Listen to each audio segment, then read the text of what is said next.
Hello everyone, welcome back to my channel Nandita lifestyle blog. Nandita lifestyle ব্লগে আপনাদের জানাই স্বাগত। তো তোমরা তো এর আগের ব্লগে দেখেই নিয়েছো, সামনে আমার দিদির বিয়ে, তার জন্য বাড়িতে যেসব ফুল গাছগুলো ছিল সেগুলো লাগিয়েছিলাম রেল লাইনের ধারে। তো আজকে ভাবলাম যে একটু ঘরটা পরিষ্কার করে ফেলি, যেহেতু আর বেশি দিন নাই বিয়ের। তো আমি আর বোন ঘর পরিষ্কার করতে লেগে পড়েছিলাম। তো পরিষ্কার করতে করতে না হঠাৎ করে আবার ফোন আসলো বোনুর। ও বললো নাকি যে একটা পার্সেল এসছে, তার জন্য আমরা আবার দৌড়ে গেলাম যে কি পার্সেল এসছে দেখার জন্য। আমরা তো জানতেই পেরে গেছি এতক্ষণ যে কি পার্সেল এসছে। তো তোমরা দেখতে থাকো কি পার্সেল আসলো।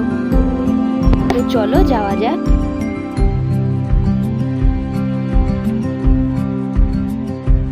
এখানে পার্সেল আসতে আমি আর বোন চলে গিয়েছিলাম আমাদের রাস্তার ধারে। আর দাদুদের এখন ধান ঝাড়ছে, সামনেই বিয়ে, তো তাড়াতাড়ি ধান ঝেড়ে ফেলছে। বোন যেতে পারলো না, আমাকে বললো তুই যা। তো আমি পার্সেলটা আনতে গিয়েছিলাম।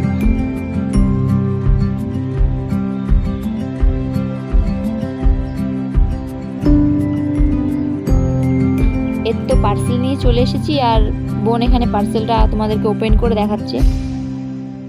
আর এই পার্সেলটা এসেছিল কানের টানা। তো এখানে 3টে টানা আমরা অর্ডার দিয়েছিলাম কানের। তোমাদেরকে এখন দেখিয়ে দিই টানাগুলো কেমন, আর আমি এই নিয়ে একটা ব্লগ বানাবো। আগে আরও অর্ডার দেওয়া আছে, সমস্ত পার্সেল চলে আসুক।